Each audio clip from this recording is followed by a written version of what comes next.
ഞങ്ങളൊക്കെ ഭഗവാനെ സ്വീകരിക്കാനായിട്ട് തയ്യാറായിട്ട് കേട്ടോ. അതിൻ്റെ ഇടയിൽ കൂടെ കുഞ്ഞപ്പനും അപ്പം കൂടി ഒരു ഫോട്ടോഷൂട്ട് ചെയ്യാൻ പോയി. ശരിക്കും ഞങ്ങൾ എക്സൈറ്റഡ് ആയിരുന്നു. ഗണേശോത്സവം തുടങ്ങിയത് 2 ദിവസമായിട്ടോ. പക്ഷേ ഞാനിപ്പോഴാണ് ഈ വീഡിയോ ഇടുന്നതെന്ന് മാത്രം. അതാ ഭഗവാൻ എത്തി. ഭഗവാനെ വെൽക്കം ചെയ്യാനായിട്ട് ഉള്ള കൊട്ടും പാട്ടുമാണ് കാണുന്നത്. എല്ലായിടത്തും ഇങ്ങനെ തന്നെയാട്ടോ. നമ്മുടെ കോംപ്ലക്സിൽ മാത്രമല്ല, എല്ലാ കോംപ്ലക്സിലും എനിക്ക് തോന്നുന്നു വീട്ടിലെ ആൾക്കാരടക്കം, വീട്ടിൽ ഗണപതി വയ്ക്കുമല്ലോ, അവരടക്കം ഇതുപോലെ ഡ്രമ്മൊക്കെ വെച്ച് ഡാൻസൊക്കെ കളിച്ച് ഭഗവാനെ വെൽക്കം ചെയ്യും. അത് ഇവിടുത്തെ ഒരു പ്രത്യേകതയാണ് തോന്നുന്നു എനിക്ക്. ഇവർക്ക് ഫുൾ ഡാൻസാണ് മെയിൻ. ഇത് ഞങ്ങളുടെ കോംപ്ലക്സിൻ്റെ മുൻഭാഗം കേട്ടോ. തൻവിയും കൂട്ടരും സൂപ്പറായിട്ട് കളിക്കുന്നുണ്ട്. ഞങ്ങൾ ആ സമയത്ത് ക്ലബ് ഹൗസിലായിരുന്നുകൊണ്ട് ഇവരൊക്കെ മണ്ഡലിയിലുള്ള ആൾക്കാരാണ്. മണ്ഡലി പറഞ്ഞാൽ ഇവരൊക്കെ കൂടിയിട്ടാണ്, യങ്സ്റ്റേഴ്സ് കൂടിയിട്ടാണ് ശരിക്കും പറയച്ചപ്പോൾ കുറച്ച് കാലമായിട്ട് ഇവിടെ ഗണപതിനെ സെലിബ്രേഷന് വേണ്ടിയിട്ട് മുൻകൈ എടുക്കുന്നത്. അപ്പോൾ അവരെ മണ്ഡലി ഗ്രൂപ്പ്, ആ ഗ്രൂപ്പാണ് അവരുടെ യങ്സ്റ്റേഴ്സിൻ്റെ ഗ്രൂപ്പ്. അതിലെൻ്റെ കുഞ്ഞനും അപ്പും പിന്നെ എൻ്റെ മധുവേട്ടൻ. ഈ മധുവിടെ യങ്സ്റ്റേഴ്സൊന്നുമല്ല, പക്ഷേ അയാളെ മെയിൻ എന്താ പറയുക ആളായിട്ട് അവിടെ നിൽക്കുന്നുണ്ട്.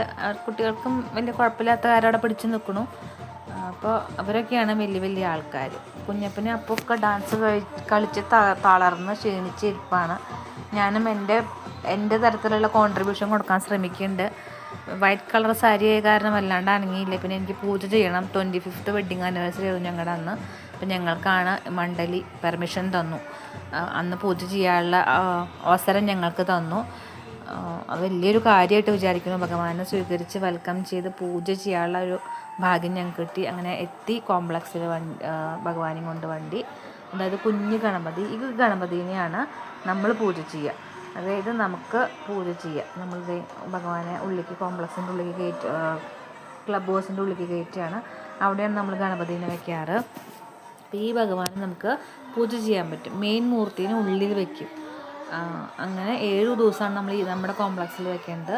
ആ മെയിൻ മൂർത്തിയുടെ ഇത് ഒരു തിരുപ്പതിയുടെ അമ്പലം പോലെയാണ് ഉണ്ടാക്കിക്കണം.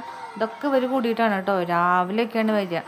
ലാസ്റ്റ് ദിവസം ഗണപതിയുടെ ഉത്സവത്തിൻ്റെ ലാസ്റ്റ് ദിവസമൊക്കെ ഒക്കെയാണ് കുട്ടികളൊക്കെ 5 o'clock 6:30 വീട്ടിലെത്തിക്കണേ തോന്നുന്നു. ഇവരുടെ ഒരു കഷ്ടപ്പാടാണ് കേട്ടോ. ആ മണ്ഡപം അസലാക്കി ഉണ്ടാക്കിയിട്ടുണ്ട്. ഇത് മെയിൻ ഭഗവാൻ മൂർത്തി വരുന്നു. അങ്ങനെ നമ്മൾ വിസർജനം ചെയ്യുമ്പോൾ ഈ 2 ഭഗവാന്മാർ നമ്മൾ വെള്ളത്തിൽ മുക്കും 7 ദിവസം കഴിഞ്ഞ്. നമ്മുടെ എല്ലാ തടസ്സങ്ങളും എല്ലാവരുടെ പ്രാർത്ഥനകളും കേട്ട് എല്ലാവരുടെ വിഘ്നങ്ങളും അകറ്റി കൊണ്ടുപോകണു ഭഗവാൻ എന്നാണ് അതിൻ്റെ ഒരു ഐതിഹ്യം. ഇതാണ് ഞങ്ങളുടെ മെയിൻ മൂർത്തി. തിരുപ്പതിയുടെ അമ്പലത്തിൻ്റെ പോലെയാണ് ഞങ്ങൾ ഉണ്ടാക്കി കണ്ട്. ഞങ്ങൾക്ക് പൂജ ചെയ്യാനുള്ള ഒരു അവസരം കിട്ടിയെന്ന്. അങ്ങനെ എല്ലാം കൊണ്ടും നന്നായിട്ട് ഗണപതി ഉത്സവം സ്റ്റാർട്ട് ചെയ്തു. പിന്നെ കണ്ടിന്യൂസ് ആയിട്ട് എല്ലാ ദിവസവും ഓരോ പ്രോഗ്രാംസ് ഉണ്ട്. 7 ദിവസം പ്രോഗ്രാമുകളുണ്ടാവും.